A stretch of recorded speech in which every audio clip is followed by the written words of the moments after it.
Hi, good morning, everyone. If you're in the States, and good afternoon if you're in Europe. Welcome to Gold Standard's webinar. How should companies credibly contribute to decarbonisation? The relaunch of our Fairly Contributing to Global Net Zero report. My name is Jamie Ballantyne. I'm the Director of Marketing and Communications for Gold Standard, but you won't hear that much from me on this call. There are several concepts that we'll be referring to throughout this presentation, which we thought would be useful to have some definitions up front. So if you look in the Q&A function, we'll paste in some definitions there for people to have a look at. And if you're watching this on catch up on YouTube, then you will be able to see them in the description, but in the description below. Your presenters today are going to be Owen Hewlett, our Chief Technical Officer here at Gold Standard, and Dan McGrath, who leads our corporate best practice work. At the end of the presentation, they will stay to take questions from the audience. We do have the Q&A function enabled, as I mentioned, so do ask questions as they occur to you, and we'll put them to Dan and Owen at the end. There are also a number of polling questions that will appear throughout the event. Please do answer them as they come up, and honestly, they'll help us understand what you think and also help us improve this piece of work for the next iteration, as this is a document which we will repeat and release new versions of annually. Now, without any further introduction from me, I'm going to hand over to Owen, who will start the presentation. Thanks, Jamie. Hi, everybody. Lovely to see you all. And thanks for joining us today. And what we're going to present today is a little bit of a walkthrough of what you could call the emerging responsibility construct for corporate climate mitigation action. And why I use those phrases specifically is since 2015, since the Paris Agreement, since the launch of science-based targets, since the various publications of WWF and the emergence of things like ICBCM, what you've started to see is a loose set of initiatives formed together to sort of form a shape of a responsibility construct for how companies can credibly act with regards to the climate emergency. And one of the things that we wanted to do was to try and put all of that in one place. And in doing so, I think make it easier to see why it is what it is, why the different moving parts say what they say, why some things are credible, why other things aren't. And that helps us at Gold Standard. Many of you will know us as a standard setter, as a certifier of climate and development action. We really care about how our certified products are used, and to know how they should be used, we need to know how companies should act. So there's an end-to-end element to what we're doing here to make sure that what we certify is being used credibly, and vice versa. When you think about how companies are best set to act, you can start to think about the tools they might need. So what we hope to do today is explain that construct and explain some of the key issues that emerge, some of the key questions of the day that we tackled in this year's iteration there. So how should you think about scope 3? If that's a discourse you've been following, you'll know that's been quite a heated space. How should you take responsibility for unabated emissions? A real trip hazard, I think, for how to think about corporate action and claims. What's the role of carbon credits? What's the role of carbon removals? And how to think about the claims that companies are making. What's the next generation of claims there? So we'll explain the whole, and then we'll dive into some of the key issues as we go. Before we do that, so as Jamie said, there's some terms and definitions that are in the Q&A, which are acting as a glossary for this presentation. But there is a fundamental set of definitions that's important, which is what are we actually trying to achieve overall? What are the global goals for climate mitigation that we're trying to achieve? And these are taken from IPCC's definitions, so the Intergovernmental Panel on Climate Change, the scientific advisory body for the UN negotiations. And there's 3 elements to that which you can extract. One is we need to achieve net zero emissions, defined as human emissions, neutralized, balanced is the word they use, by human-driven removals, carbon removals from the atmosphere. The second is we should limit it to 1.5 degrees Celsius warming above pre-industrial level averages. So those two things together. And the third is that all of that needs to happen by latest 2050. So that's the global goal. And the responsibility construct that is emerging and that we've tried to put some more shape to and add to is really about how and when is a company positively contributing to those things.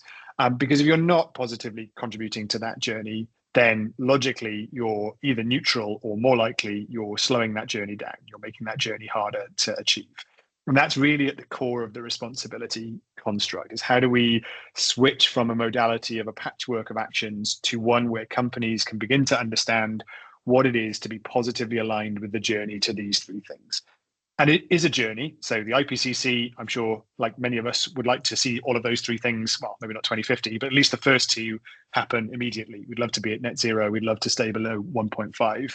But they also recognize the latest 2050, right? This is a journey of decarbonisation. And that is because of the impracticality, because of the unfairness, etc. So it is a journey to get to net zero and 1.5. And that journey is also reflected in the responsibility construct of companies. And when we talk about becoming positively aligned with those efforts, we trip very quickly into the moral hazard of voluntary action. And moral hazard may be a term you've heard me use in other forums or in social media. And what I mean by moral hazard is I do something good, but doing good inadvertently causes something else not to happen, or something bad to happen, I suppose. And maybe this question comes out at its fullest when you see comments like, how come the media criticizes the companies that are doing something, but not the ones that are doing nothing? I'm not sure that's actually true, but it's a perception that it's true. And you can see on the left there a kind of stairway to what we actually need. And companies doing nothing is bad. Clearly, that's not aligned with the net zero journey. Companies doing something, but not everything, is less bad. Now, that's not a very charismatic way of explaining it. But if I take some climate action, but I'm not still aligned with the net zero journey, then I'm less bad than the ones doing nothing, but I'm not good. And the problem comes where we see historically that those doing less bad, those doing some stuff, are claiming that they are good. But there's a step above there, right? What is actually needed is to align with the net zero journey. And so if there's a gap, a greenwashing gap between doing something and claiming more than that something, that is the heart of moral hazard. And so to answer the question of why does the media criticize companies doing something but not those doing nothing? Well, doing something is only better than doing nothing if it doesn't spread misinformation. So if I'm greenwashing, that erodes trust in climate efforts of everybody, makes it less likely that we'll globally achieve net zero. If I'm doing something but not everything, it could lock in some of the non-net zero aligned stuff that I'm doing as a company. It might mean that I'm just carrying on doing a practice that really needs to cease, or I'm letting myself believe that I can carry on doing something even though that practice has to cease. It also is not better than doing nothing if it's being used to argue against regulation. So if, for example, I take some climate action and I say to the regulator, look, you don't need to regulate me. Look, I'm doing some stuff, just stay off my back. Then doing something is not better than doing nothing. And it's also not better than doing nothing if it causes inefficiency elsewhere. So I do something good, but it messes up with the efficiency of finance or the efficiency of action of other actors also trying to do good. Now, this is really important and isn't necessarily intentional. Clearly, if you're using it to argue against regulation, then that one is intentional. And we do see that, famously in the oil and gas industry, we've seen that historically. But often this happens without realizing it. I tried to do some good. I tried to say some good stuff about it. The public, the media got concerned and criticized me, and trust overall is eroded. That doesn't mean those companies were intentionally trying to do any of these things, but it happens anyway. And so we have to manage that moral hazard when we think about climate responsibility. And the way to manage that moral hazard is to understand the responsibility construct and align that construct with the efforts of global net zero. So what we tried to do in our Fairly Contributing to Global Net Zero framework, you can see an excerpt of it on the left-hand side there, is to present what's actually needed. So the step on the ladder, if you like, that speaks to being aligned with the global net zero effort, to have all of that in one place, to keep it up to date, so it becomes like a touchstone, and the delta between last year and this year is of interest. And then lastly, I actually personally think that some of the most interesting parts are trying to refer to what tools represent good practice. So what could you use to actually follow some of those principles? And then lastly, through critical reasoning and logic, some stuff must need to exist, some initiatives, some tools, some methods that don't.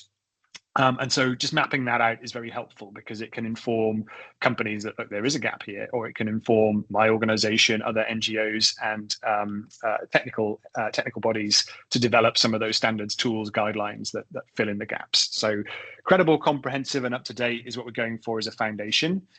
And why are we doing that?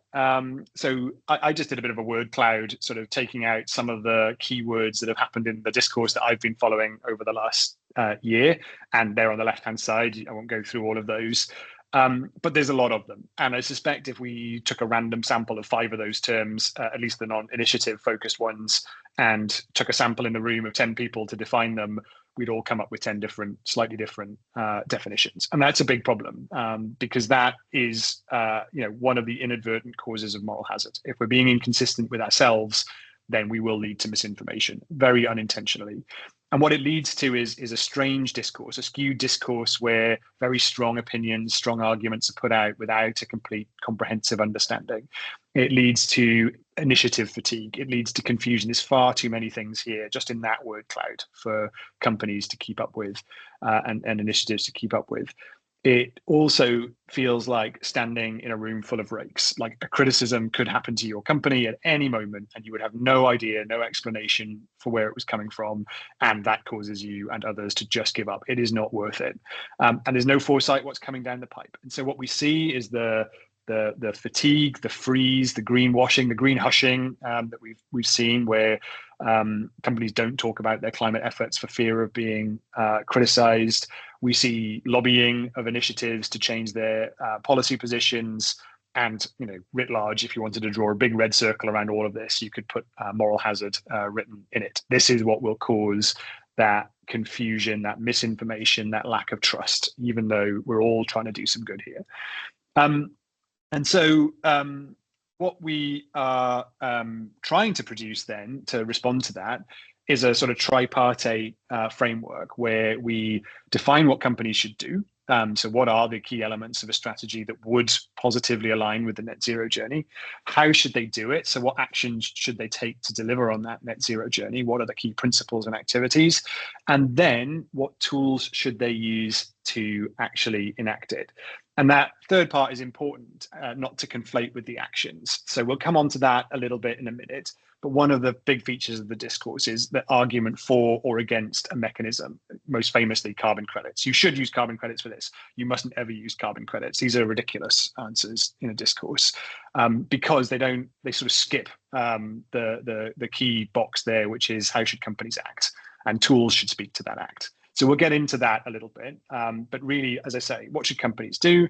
How should they do it? And what tools should they use, when and how? And I'll pass to Dan there to take you through a little bit of the philosophical construct behind that. Hi, so in terms of responsibility constructs, any and all part of a climate and wider nature strategies can basically follow 3 key steps. So as Owen's explained, the first one is what you would call your scope of responsibility. So what is the thing you are responsible for? What are you trying to achieve? What are you trying to claim? That can be as grand as net zero, but it can also be applied to more specific claims. So for example, maybe it's a scope 3 claim, maybe it's something related to a product or a brand element. And the first step is to establish what your responsibility is. The second step is then very simply, what are the actions, activities, or enactments you need to produce in order to match and satisfy that responsibility? So if we take net zero at an organizational level as a challenge and as a scope of responsibility, then the 3 major actions that go into that is A, decarbonising value chains by latest 2050. B is to take responsibility for your unabated emissions. Very commonly, this is kind of referred to as BVCM, which is, technically speaking, is the way you do that, but we'll break that down for you later. And then finally, it is to neutralize the residual emissions, which are the emissions left over at the end of all abatement. So the things that you will continue to emit no matter what as time goes down. The third portion then, and the tools of activities, as Owen said, lots of discourse and conversations are very hyper-focused on specific mechanisms, be they carbon credits, EACs, investment, and a host of other things. And then what they try to do is they retrofit. But actually, what becomes really apparent when you view things in a more holistic responsibility construct is that if these mechanisms deliver the actions, then they do satisfy the responsibility and are therefore correct. We will break this down later, but maybe to give a bit of a flavouring, one of the key kind of things at the moment is, should we allow X products, so let's say EACs, for example, should they be allowed to help decarbonise value chains and be able to help for net zero? So the question becomes, do they actually fill the role of decarbonise your value chain? And if they do, then inherently, yes, they can. If some of these mechanisms are more efficient or less efficient, that is down to a company to decide how they want to spend their money. The credibility element comes in making sure that those things do actually line up. And that's something we've tried to explain throughout this report. So just go to the next one for me, please, Owen. So what this framework does is it brings together these responsibility constructs to try to start off very simply, establishing exactly an organizational level, what is a company's responsibility, what are the things they should be doing. We then break that down into 5 key areas of responsibility. So they are embedding climate within corporate governments, decarbonising your value chain, taking responsibility for your unabated emissions, dealing with climate-related issues. So these can be things like deforestation, single-use plastics, and things like that. And then 5, making credible, accurate claims. So the kind of way we think about most of this is that everything has to be non-arbitrary. So very specifically what we mean is they all have to follow the logical framework of the construct. So if all companies acted and followed this guidance and this framework, then we would effectively resolve the climate crisis. If that isn't the case, then it is unfortunately arbitrary. The second part is that we are very agnostic to any specific mechanism. We don't have a preference for one over another. What we focus on is, do the mechanisms support the actions that satisfy the responsibility area? And then the final part, which is the most obvious for everything within climate mitigation, is that everything must contribute towards the Paris goal and must align with our agreed goals of 1.5 or as a minimum well under 2 degrees. One thing I'll very quickly mention, but I will comment, sorry, just go back a second, sorry. One thing I'll very quickly mention before I kind of come on to the next parts, and I'll break this down a bit more later, just to get people thinking, is we have a difference here between decarbonise your value chain and taking responsibility for your unabated emissions. So decarbonising value chain is the annual amount that your business operations emit in terms of carbon. Unabated emissions are then what's left over annually. So if you imagine if you start at 100% versus your base year and you do lots of great work and you get down to 70%, you are still causing 70% of harm. And so then this is the act of how do we go about taking responsibility for that. May and may sometimes be mitigation, but it might not always be mitigation. But everything that a company does that is valid and needed to support them to eventually decarbonize larger parts can fit into this.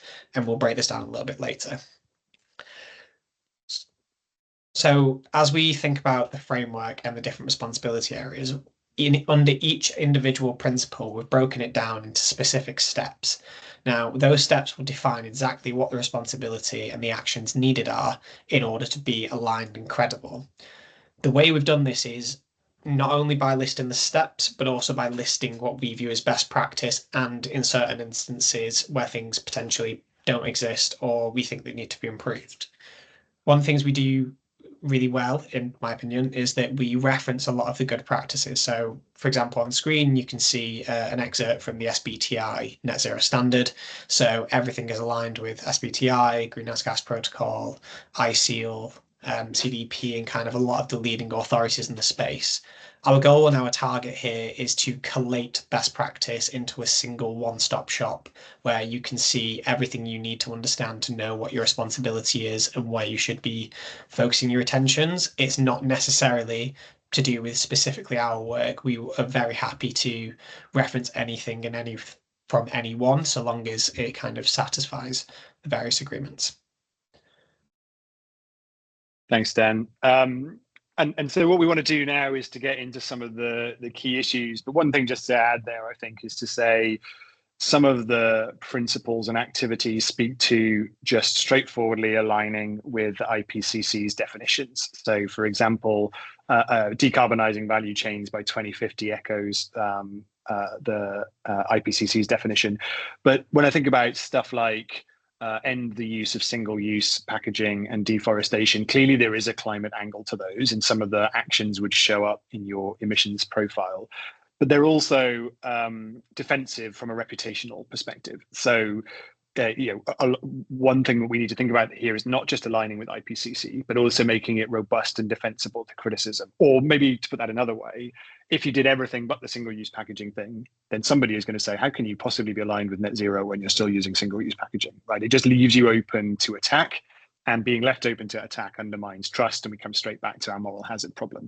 So what you see in our construct is a combination of what you need to do to align and what you need to be doing to defend that reputational risk. And that will come out, I think, in some of these good practices that we get into. And we'll divide this up a little bit between Dan and myself. We're starting here with value chain targets, so the principle of decarbonising value chains. And this has been quite a hot topic of the last 6 months or so, as the Greenhouse Gas Protocol talks about updating its Scope 3 standard, as SBTi has talked about updating the net zero standard, as we've seen the growth of various initiatives to support Scope 3. But fundamentally, what it's about is decarbonising value chains in line with 1.5 degrees by the latest 2050. So really speaking to that alignment with the warming scenario by a date, and abating anthropogenic human emissions. So it's the IPCC definition writ large, really. And it does two things. It aligns with net zero, but it also demands a focus on business practices. So it's specifically important to decarbonize the value chain and to focus on that, because one of the things that the construct has to convey is that there isn't a way to buy out of this. There's no way that every business practice of today can be improved with some technology that hasn't been invented yet, or can be compensated for from elsewhere. Ultimately, the whole thing, to get to the IPCC's definition of net zero, companies are going to have to look at some stuff and just not do it anymore. There is no way to just improve it. And how do we do that? Well, we are supporters of the Greenhouse Gas Protocol here at Gold Standard as the preeminent accounting and reporting framework. Excited to see what they do with those updates in the coming months and years. So that's how we figure out the scope of responsibility and keep that up to date. And then it's about abating those emissions. And there's lots of ways you could do that. As I said earlier, you could cease the practice. You could simply stop that business line, and that wouldn't be emitting. That wouldn't be in your scope anymore. You could procure more efficient goods. You could fund suppliers, support suppliers to do a better job. You could switch to more efficient suppliers. So there's lots of ways at the moment available for companies to abate emissions. But at the same time, although on paper that all sounds good, it's also really difficult. We've launched 2 Scope 3 initiatives in the last few years ourselves, deeply explored this. And there are lots of challenges. There are challenges around traceability and segregation. How do you know which ones your suppliers are to actually help them decarbonize? There's problems of scale. I could get my steel supplier to be more efficient if they had a blast furnace, but how could I afford a more efficient blast furnace for that steel supplier when I only buy a tiny percentage of their output? There's technologies that are geographically limited. Sustainable aviation fuel springs to mind. So there's lots of reasons, genuine reasons, why Scope 3 action isn't straightforward to take. And that is the reality of the situation. And that's what we need to work on. And so one way to think about this on the left-hand side here is association with value chain. So what that image is showing is how to think about whether an action taken is associated with the value chain of the company taking or funding that action. And in the bullseye, you have your physical inventory, your actual greenhouse gas protocol inventory, the thing that maps out all your activities and assigns emissions intensity to them. And if you act on those, if you work on something that abates those emissions, it will count towards science-based targets today. Then we have two definitions we've recently put forward for discussion. These are not necessarily the right answers, but we hope they prompt a bit of discussion, is to say actions that are closely associated with your value chain. So for example, I buy coffee from West Africa. I know the region it comes from. I know the variety, but all coffee from that region gets on a boat to Rotterdam and is no longer segregated. It's impossible for me to know which kilos of coffee came from which supplier. Now, that is a difficult problem to unpick ethically and in terms of just the mechanics of traceability and segregation. And we probably don't have time to resolve that in 10 years, such that we can also act on it to abate the emissions. So I know my suppliers come from there, and therefore, if I work with in a suitable guardrails, I can count the abatement within that, what we've called supply shed. And you can take a look at the value change initiative for a ton of work that we've done on that, the AIM platform. And then as we go out another circle, you could say, well, what if it was sectorally associated? So I didn't buy from those suppliers, but here's a really ambitious technology that's just emerged. I can't buy it. I'm not maybe in the right part of the world to purchase it and use it, but I can support it anyway. I can buy certificates that say I should report that attribute. And again, think of things like sustainable aviation fuel. Maybe my airline flies from city A to city B, but SAF is only available at city C. And so sectorally associated is a more honest look at saying, I didn't buy that, but I am supporting something really important to sectoral decarbonisation. And then you've got stuff that's just not relevant to your value chain, just not in your value chain, stuff that's outside it completely. Maybe I'm the same airline flying from A to B, and I support great clean cooking projects in a totally different country. Perfectly good mitigation action to support, has a role in this construct, but it's just not in your value chain. It has nothing to do with it. And so thinking about it maybe in gradation like that is better than saying you should be able to count, say, carbon credits against scope 3, because carbon credits actually could come from any of those concentric circles. And that includes the outer circle, which is irrelevant to your value chain. So including things that are irrelevant is not a good idea. See moral hazard, misinformation. So what we've proposed this year in our framework for value chain targets is we really need to improve scope 3 definitions and accounting, see greenhouse gas protocols announcements on updating the suite of corporate standards. I think the scope 3 inventory approach, is challenging. All kinds of different data points, consistency, inconsistency, that needs tightening up. We also think that so if you look at the net zero standard of science-based targets, the scope 3 target, the value chain target for near-term achievements is set at 67% of the emissions of scope 3. And that's a sort of nod to the impracticality of being 100%. It's just difficult to act on all 100%. But that's a bit of a sort of false overlay in some ways. I think a better answer would be, no, you should be responsible for 100%, but we need to introduce practicality tools to allow you to act on that 100%. And that would be much closer to the full responsibility we talked about earlier. I think the third thing we recommend is some form of, my inventory, closely associated, sectorally associated. Think about how and when those things are useful. As I say, I'm not necessarily saying those are the exact definitions. And I suspect the reality for most companies in that concentric circles model would be more like a shades of grey model that we'd need to think really carefully about. But somehow 2 and 3 speak to each other. 100% scope 3, but introducing practicality tools to count. And then the last one, really, and we put it last on purpose here, because this is where the discourse has sort of fallen apart a little bit in the last 6 months, is that you, as Dan said earlier, you decide which mechanism you use based on what you're trying to achieve. So once you've figured out what counts and when, then you can decide which mechanism actually does that job properly. If you start with the mechanism, then you start redefining the responsibility with the mechanism, and that's not a healthy situation. Effectively, the value chain target becomes a value chain and beyond value chain target, and you're not really sure which is which anymore. And now I'll pass to Dan to talk about the sort of shadow bar that was shown earlier, the other side of the coin for your emissions. Yeah. Yes. So as I was explaining, the what is effectively the taking responsibility of the emissions you are still causing on your journey to net zero. You can broadly split unabated emissions into two major categories. So one is investments in things that will support and enable future decarbonisation, either through currently under SBTi rules, only physical emissions count towards scope 3, so things that grow the availability of the solutions that are needed in order to be available to eventually be part of your physical. And this can include any form of financing, and it can also include things like research and development. So if we think of sectors like chemicals, for example, not all of the solutions to allow companies to be able to fully decarbonize are now available.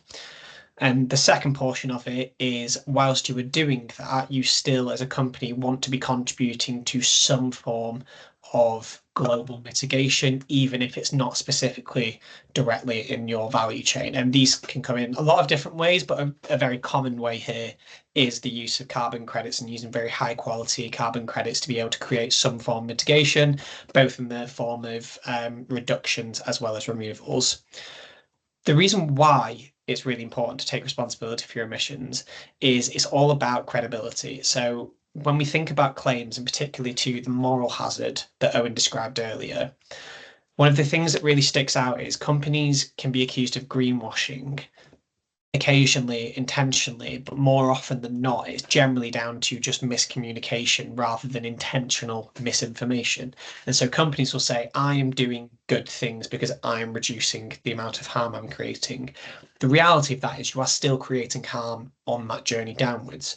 By taking responsibility for the unabated emissions, what it allows you to do is A, fund a potential action that you'll need to do in the future anyway, but also be able to effectively and properly communicate to consumer bases, investors, governments, that you are doing everything within your power to take responsibility for those emissions. So in terms of the how, there's kind of two broad things. So one is you should be accounting for all of your annual emissions. If you want to include historical, that is fantastic, but we do recognize that is not immediately practical for most people. But account for all of your annual emissions and then report them publicly using things like the Greenhouse Gas Protocol. And then the second is to set an internal carbon fee and use that to fund various forms of high quality action in the two buckets that I described earlier. Just go to the next slide, please. So currently, as things stand, as I've just said, the closely associated value chain and the sectoral value chain, they're currently counted within beyond value chain. But actually, if the rules do change, and we'll find out that in the coming time, things may be able to retrospectively be counted back to scope 3. But the one universal truth, no matter how you think about responsibility, is that companies need to transition to more sustainable practices. So a good way of thinking about unabated emissions is both those and value chains are all about how do I spend finance in a way that supports my company to decarbonize, and in events that I can't do all of that immediately, how do I still contribute to portions of global mitigation?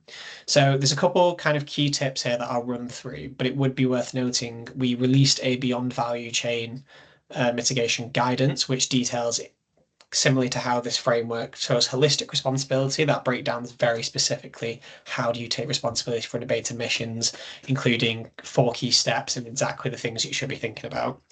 But some of the really key things here is one, switching away from things like compensatory approaches. So that's classically the traditional offsetting approach. So I have 1 ton caused by my business and I will mitigate another ton elsewhere, and then I will claim that they rationalize. There's been a lot of controversy there because things that are some of the things you need to finance, that's not going to be able to be guaranteed. If we think of things like investments in forest, you may do a very great, valuable investment, but what happens if the forest burns down for any reason, then that mitigates and gets rid of the ability to claim. So we suggest moving towards things like establishing a fee and then looking to fund high quality action through a contribution approach. So rather than focusing very specifically on I'm doing 1 for 1 and I'm compensating, it's saying I'm effectively pricing up my emissions and I'm taking responsibility by contributing to global emissions. Now, the obvious thing for this is how do you come up with a metric where if you're spending money and it doesn't create mitigation, what does that look like? So we suggest as an overarching umbrella to focus as starting off with a money for ton approach. So what that means is you price up your emissions, you establish an inventory, you price up those emissions, and then you create a budget, and then you spend that budget on various things related to climate. So obviously the initial thing is spend that on value chain decarbonisation, if that is possible. If that's not possible, or if some of the solutions don't exist or they're not readily available to you, then you can start thinking about how can I grow the solutions? If the solutions don't exist, how can I spend those in things like research and development? What you'll often find is lots of companies are already doing this in various formats, maybe through coalitions or through group exercises or investing in engagement with suppliers, but don't know how to talk about it. Within that, there is absolutely a place for ton accounting, so which would traditionally be compensating, similar to compensation. So the way we do this is if you imagine a portion of, say, we'll keep it very quick, easy math wise. If you have £100 to spend, maybe £50 goes towards money for ton. So those are the things that you say, I'm going to invest in things that don't create mitigation now, but eventually they will do, or they will at least support future mitigation. The second portion is I then want to purchase really high quality carbon credits, both in reductions, potentially within geographical locations, or things like removals. So for that, it's much more easier to say, okay, well, for these, we will apply for ton. The reason we don't suggest doing that for the entirety of your unabated emissions is there's lots of incredibly needed investments that exist that won't create direct mitigation, and therefore ton for ton will not promote the right incentives or responsibility areas in order to satisfy properly taking responsibility for unabated emissions. In order to support all of this, there's some very obvious things. If we need to strengthen and prioritize carbon markets and enable other options for companies, carbon credits are a fantastic tool that can mobilize incredibly needed finance for large portions of the world. And the best way we can help to strengthen them is to A, use them correctly, and B, claim against them correctly. And then finally, we want to enable any other type of action, so similar to capacity building or R&D. Now Thanks, back to Dan. Yeah, sorry. Yeah, thanks, Dan. I mean, two things occurred to me on that, really. One is to say, focusing on the defensive position from a reputational perspective, the switch from compensatory to contribution model is a more resilient approach in terms of, what happens if some of your carbon credits, say, didn't turn out the way you hoped they would. Well, you still contributed, right? But you may not have compensated. What happens if double counting becomes insurmountable? So it's just a more resilient way of thinking about this. And then writ large, I would say, if you think about the way a cap and trade system works, it has the incentive to abate your value chain emissions because of the cost of purchasing allowances. Now, in some allowances schemes, the money generated by the sale of allowances by the host country, we have no idea what happens to that money. Really mirroring this at the individual company level by setting a fee and using it to fund climate mitigation action. We do know what happens to that money, right? We can be transparent about that. So in many ways, it's an individualized takeaway from some of the more effective allowance-based models, but with the added bonus that you can actually see the results of real mitigation, which is a nice segue, I think, into the role of carbon credit. So I just want to spend a few minutes before we move to close on claims, looking at credits and removals, which I'm making two separate things, but you'll see in a minute that they aren't always.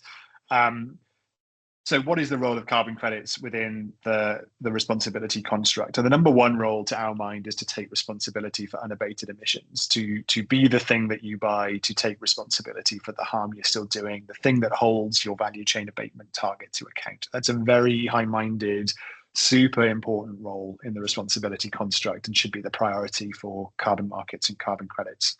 As I said earlier, I've falsely separated credit from removal there because credits can represent reductions, avoidance, or carbon removal.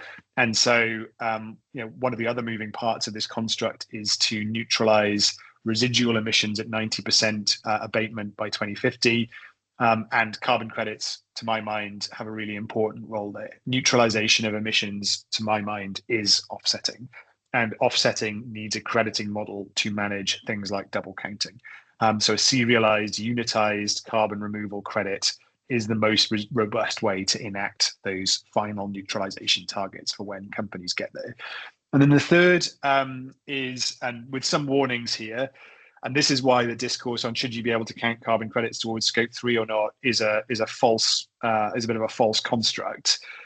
If the action supported by carbon credits is in your value chain, is in your inventory, then the action would be reported towards your science-based target. And you can already do that.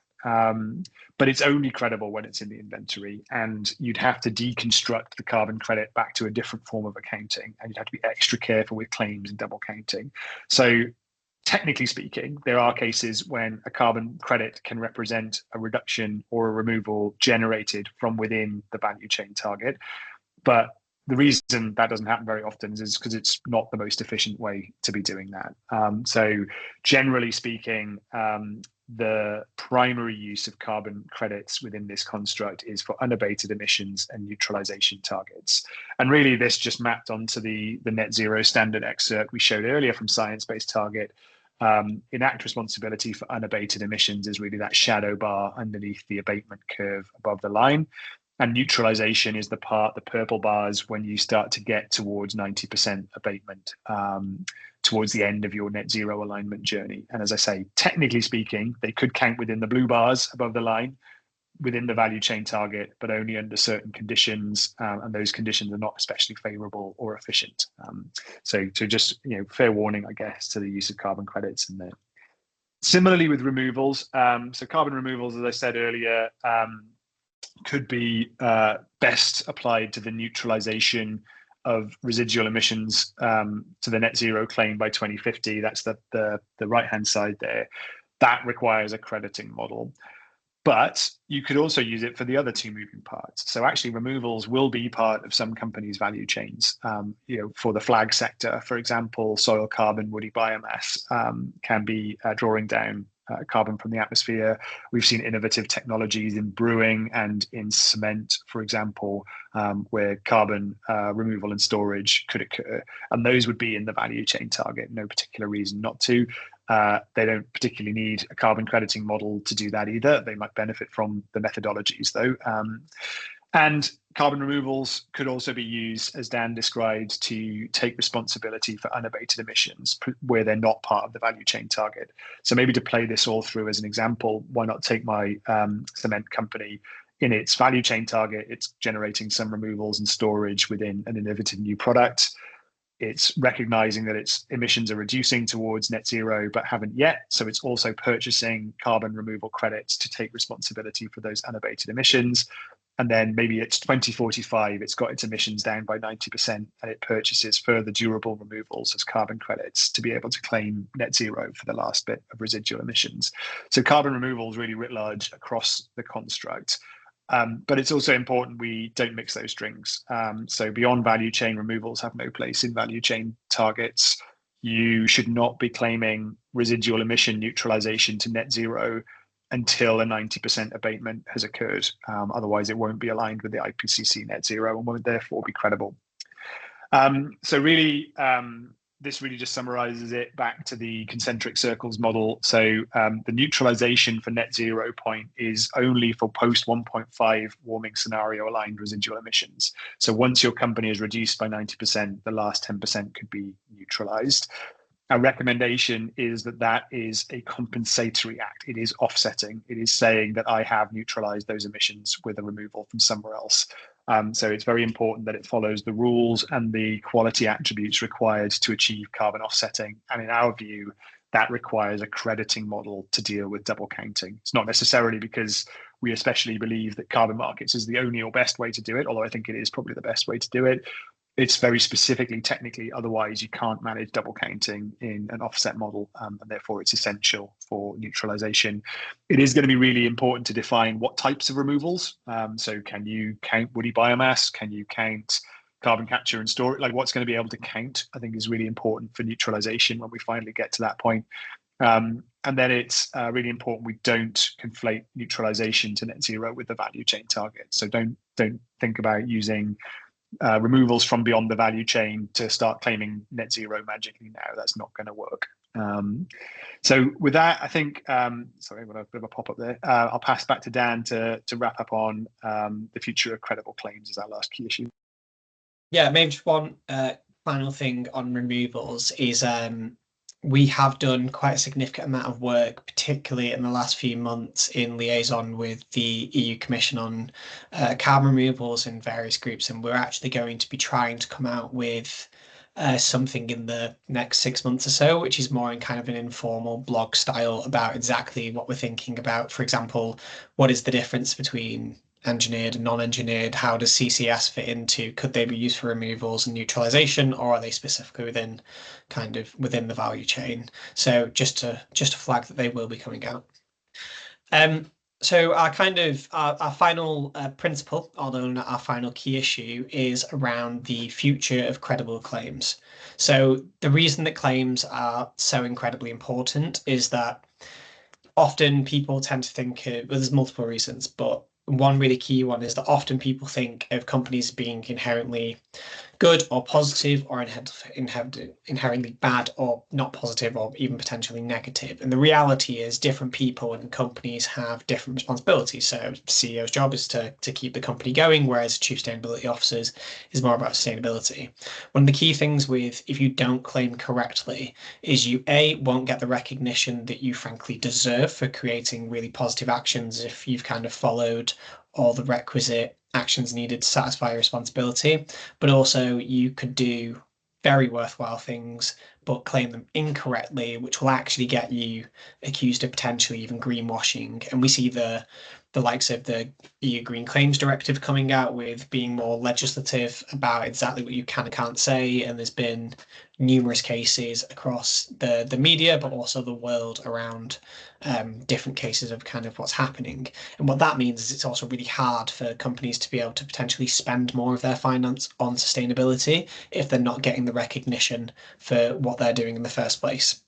So in terms of the how, and we can kind of go into this a little bit more as we go through, and potentially in the questions if you have any specifics, is one is particularly for things like your unabated emissions, it's really focusing on contributing to global net zero. So your value chain emissions can fit into, or value chain emission reductions can fit into your things like your SBTs. But for things that don't fit into that, it's focusing on them contributing to global net zero. And it's really trying to move away from these headline grand two-word claims and things like carbon neutrality. Whilst we completely understand the attractiveness of using such claims and their ability to translate very quickly and easily to consumers an idea or a concept, the problem is they're really quite difficult to defend in most instances, because if you think of neutrality, if you've bought lots of carbon credits in order to take ability for your emissions, are those credits still creating permanent changes to the environment? Is your organization, has it actually changed at all? What time frame are we defining this by? Is it the entire length of the company, or is it a specific year? And it can get really complicated, and breaking those things out can make it really difficult and challenging to actually get the recognition that the headline claim would have initially offered. Some of our colleagues at ICEAL have done a lot of really great work on creating a checklist that companies can follow for claims, which we've referenced. But kind of some of the big three things they talk about is to, one, be holistic and clear. So you can't make a claim on a product or a brand within a company if the overarching company itself does not match that same level of sustainability. So as an example, companies may say this product is carbon neutral, but the overarching organization actually isn't carbon neutral or isn't even close to, and therefore will undermine the claim. Two is to be transparent. So be open and bold about the positive things, but do also be open about some of the things that maybe aren't as clear or even potentially slightly more harmful. So for example, if sometimes a company will release and they'll show they've come down in emissions, but actually over the course of a 5-year period, they might have identified that they actually have larger emission sources than they originally had. Things like snapshot claims can make that look like a negative thing, but actually we should really encourage companies in their claims to be open and honest about that and kind of talk to their customers and their consumer bases. And then finally, it's to be realistic. So things that really, they are possible, they're feasible, and they are potentially accurate. all of this basically falls into being really honest and authentic about what you are doing really positively, but also those failings and limitations. The next slide, please. So, key one here is building on the idea of claims being credible. There's an obvious thing at the moment where, due to lots of difficulties and the fact that, frankly, it's really, really hard to get towards net zero, it is not an easy thing. And that in itself tells you something about the nature of the climate crisis that we're in. So how do you act when you're not on track, when you're not meeting your SBTs, or you're not meeting your targets? So there's sort of three broad areas that, of course, can be broken down more, but at a very high level. The first one is kind of obvious: do everything you possibly can do to get back on track. So that is, if there are no solutions, really look at funding those solutions as quickly as you possibly can and trying to work with others to get yourselves on track as quickly as you possibly can do. The second one is, whilst you're off track, continue to take responsibility for all of your unabated emissions. So follow really solid practices on BVCM, set a carbon fee, fairly price those emissions up. And if you look at our BVCM guidance, we do actually suggest a couple of different ways of doing that. So do go seek that out. And then use those proceeds to fund action. So even if all of those proceeds are not entirely specifically about mitigation, but they help get you back on track, then absolutely do that. And then finally, it's just about communicating effectively, honestly, and accurately. So tell people that you're off track, be open about the fact that you are. There's not a reason to panic, and actually there's been a little bit of kind of media proof that you can get really positive results for this. I may get the company wrong, so please don't quote me on a recorded webinar. But I think there was an article about Walmart, how they'd claimed they had a certain amount of reductions, and actually what they found is that that wasn't true. But their response that we saw was really quite positive, where they said, listen, we know we're not on track, we know we're not quite there yet, but we do believe in our plan. This is exactly what we are going to do. This is how we're going to do it, and this is how you can judge how well we are progressing against this. And what you'll find is really claims are about a trust bond between both the consumer and the company. And so being more positive and open and communicating that will get you far more credit and recognition for worthwhile investments than potentially misleading companies, particularly adding in, if you do mislead, you may, within the very near future, be subject to legislative means. And then coming on to our final slide before we really look to open this out to answering some of your Q&As and kind of getting a sense of what you want to do. We're going to put this into a chat in a second about what you would like to see from this framework over the next year. But there's sort of 5 really big areas that we think are really important for us to knuckle down, both as an organisation as alone, but also working with our peers. So the first one is just a general appraisal of corporate responsibility. So away from thinking around net zeros, it's one company's responsibility to solve everything within the value chain, and actually thinking of it as there are multiple companies that are all cogs in this large machine of global net zero, and that really we need to work together to meet our shared goals and not try to be with, and obviously some competition, not try to be too competitive, but realize it's about working together to meet shared goals.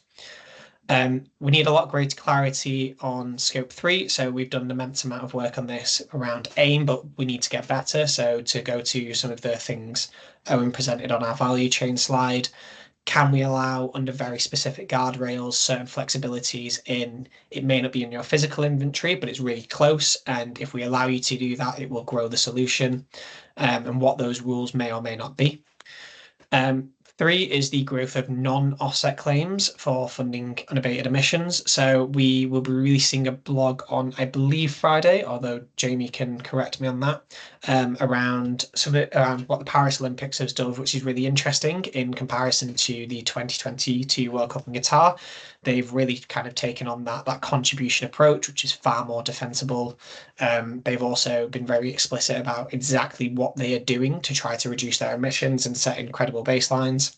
The 4th is the recovery of the carbon markets. We've seen an obvious dip in this due to, unfortunately, not using it quite correctly, but it is a fantastic tool and it's going to be really needed in order for us to meet net zero. So we want to help to support credibility back to that. And then finally, it's really starting to look at companies that maybe aren't massive. So your SMEs, if you're a small actor, you may not have the financial power to do these grand, great big projects. But how can we support SMEs to maybe even work with bigger companies in their supply chains or as standalone actors so that they can, if in the best case scenario, really positively contribute, but as a minimum be able to explain kind of what they're doing in order to push us in the right direction. With that, I will hand back to Jamie and we'll try to answer your questions. Great. Thanks very much indeed, Dan and Owen, for that presentation. To start by answering a couple of questions myself, yes, this recording will be available to participants after the meeting and to anyone, and we will also share the deck with those people who've joined. So we've had a few questions about CDR. So Owen, I'll pass one to you first. Do you think, this is from Anna, do you think we should bottom up track the modular value creation of CDR, as in what sector takes care of fixing and what sector takes care of storing carbon on national levels? Yeah, so yes, to some extent. I think it's important for the accounting and reporting within value chains. So for example, the land guidance and the land sector and removals guidance of greenhouse gas protocol, those words in whatever order they published it in, speaks to how you properly allocate the processes. Because if you think about the way we account for emissions, it's about first mapping the activities and then ascribing to those activities the emissions profiles. And so as I think what that question is alluding to quite rightly is you might have within your value chain the storage, but in somebody else's value chain might be the actual drawdown and fixing. So that's complicated and knotty, and not something I can really answer in 3 minutes from a value chain perspective. But I would say the greenhouse gas protocol land guidance really thought hard about that issue, and it does throw out another knock-on issue, which is how do we think about double counting then in that case? Now, it's totally fine and even to be encouraged for two companies to report the emissions, because that's crowding in responsibility. But then what happens if you try to sell out that responsibility or that benefit as a carbon credit, say from soil carbon?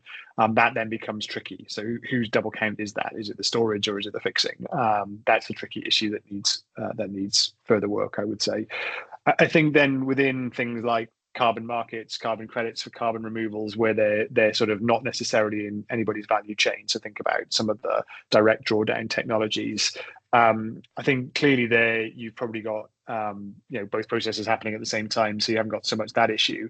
But I do think there is a risk of how those things are captured within national inventories. So in effect, you've got the two problems are, how do you allocate and how do you avoid double counting? And I think the answer to that is going to be across the taxonomy of different removals types, basically. But I do think coming to a standardized answer to that is going to be really important. Great, thank you very much, Owen. Dan, I've got, I think, a collection of 3 questions for you. Firstly, could you repeat the source for your reference for holistic claims, i.e. that both entity and product should meet the same sustainability performance level? Yeah, so for that one, the point is we have supplementary claims guidelines to go with this. So the point is that you shouldn't make a claim at a product or brand level if the overarching organization itself doesn't satisfy the same level of sustainability. And the reason for that is because it is misleading, because it suggests that the larger organization is performing better, whereas what you may find is one product may be okay, but in order to make that product okay, they've pushed things into other areas, and that can be the connotation. And so we don't suggest ever making product level claims that are different in their quality to the holistic organization's claim. And you said 2 more. Yep. So how do we, this one's from Luke, how do we organise money for ton investments to maximise impact and avoid imbalance in distribution to different actions, e.g. research and development, capacity building, etc., etc.? That is a great question. So firstly is that in terms all money for ton activities, and if you read our Beyond Value Chain guidance, there is this in there. It comes with some guardrails. So the obvious point is what if a company was to just say, well, I'm spending on R&D, but actually the R&D they're spending on isn't really worth anything and it doesn't really do much. So we suggest certain guardrails. Two, we suggest that there is a spread of things you should be investing in. In terms of specific differences to avoid imbalances, we're currently running a very small expert working group on beyond value chain to try to solve implementation issues. And that's actually one of the key things that we're working through at the moment. So post that group will come out with a report, and that will include things like, should we have suggestions for percentage splits within your unabated emissions? So that, like you say, that may be for the money for some portion, it might go unabated. It might go, sorry, R&D, capacity building, campaigning, lobbying, and then there may be a money for ton for ton portion, which is more like investing credits for this portion, and then even potentially removals. Great. And then the final one for you from Kesho, and then we'll just do one from Owen after, one quick one for Owen after that, because I'm conscious that we're run to the end of time. But what if corporate responsibility by a company does not get fulfilled? So I guess you can break that into two things. One is if it doesn't get fulfilled by 2050, which would be obviously very difficult, and we won't meet our shared goals, is kind of the slightly bad one. If the corporate responsibility is not being fulfilled by a company yet, so even if you extend that to beyond they're not off track, like they've never been on track, the way that we view this work is there hasn't really been anywhere yet before this, or at least that we're aware of, where we've brought together all the different responsibility areas and best practice to set what the North Star is. What you can do from this is then you can derive back. So if a company looks at our organization and goes, I simply don't have the buy-in at board level to be able to mobilize the amount of finance to be able to do that. What they can do is know that even if they take portions of the guidance and the frameworks to work towards, they can take levels of kind of different portions of the responsibility. In terms of how they communicate that publicly, they obviously can't say they are a good actor, although frankly, that's a very difficult claim to make anyway, at least currently where we are in the world. But what they can do is using things like the claims guidelines we've done, which they're quite explicit about do's and don'ts.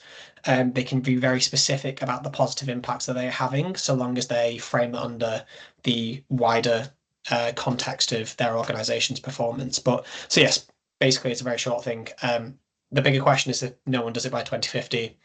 It's not going to be great. And then in terms of more generally speaking, what if they're not on track is they can start to take portions and they just need to be as honest and open as they can do about the things that they are doing. Great, thanks, Dan. And then final question for you, Owen. Looking to the future, is the vision for Gold Standard to continue governing this framework, or should this be transitioned to another body that sets standards for corporate climate action beyond their value chains? Who could that be, and what's the plan to make this standard as irresistible for corporates as SBTI is on value chain decarbonisation? Yeah, no, good question, and a nice segue from Dan's, which I think is the paradigm shift I think we need to see is from big, bold, glossy neon, I've sorted out the problems claims to something a lot more honest and authentic. I think those are the ones that'll survive and mitigate best against criticism. So the plan for us is I said earlier, we plan to expand, improve, and keep re-releasing this framework. And the idea there is that it's really important to have an independent view and mapping of the responsibility construct. So the nice thing about this work is that Gold Standard funded it itself. We don't have any external influence over our thinking. We are fully able to say the difficult things, and I know there might be some love and hate for us saying difficult things, but it's important that somebody is saying those difficult things and trying to put the logical order through, even if looking that in the face makes people realize how hard some of this stuff is. The alternative is saying, we'll set what good looks like by what companies are willing to do. We've seen a lot of that in the last 2 decades, and it doesn't work. So I'm really proud of that, what we've achieved so far. There is no plan for GS to turn this formally into a standard that we would certify against. It could be done. I think that's an astute question. I don't see any reason why somebody couldn't turn it into a standard, but it's not our intent to turn it into a standard. We think its value is more useful in presenting what needs to be done and collating and curating all the tools and guidance and methods that a company can use to do it. That said, let's see over the next 5 years, we'll do whatever we think has the most effective nudge on the behaviours of the private sector towards aligning with net zero. In terms of how we make it most attractive, I mean, that's a challenge, right? That takes you straight back to the moral hazard. So we do need to make it easy to understand, I think, is the first priority. And I think we've improved this year over last year, but I still see areas we could make this clearer and easier to follow. So before I get to attractive, let's make it easy. And then I think we need a next generation, which is the segue from Dan's point, a next generation of marketing and claims instead of the kind of incumbent carbon neutral mentality. You know, the generation of consumers now today and the next generation of consumers simply doesn't believe those claims. They're inauthentic. They're not going to buy them. So we have to move. It'll be really interesting just from a global philosophical perspective how that plays out. But we have to move into an era of just much more authenticity. And that's difficult because our historical modalities have said, like, well, how can we find, even we did this for 2 years, how can we find a headline claim that'll sell this to companies? And the honest answer to that is, I'm not sure there is a headline claim that is safe enough to make. And secondly, I don't think the generation of consumers coming through believes it. So I think we move beyond the technical into our comms colleagues, Jamie and others, into what is the best way to promote this to companies without losing the heart of it. Great, thanks, Owen. Nice challenge to me at the end. Great. Well, thanks so much to Owen and Dan, and most importantly, thanks so much to all of you who joined the call and for your excellent questions. Many apologies that we couldn't get to all of them, but there'll be loads more chances to engage with Gold Standard on these issues over the coming months. And as mentioned, this framework is going to be an annual thing. So I'll see you all next year, if not before. Thanks, Jamie. Thanks, everyone. Thanks all.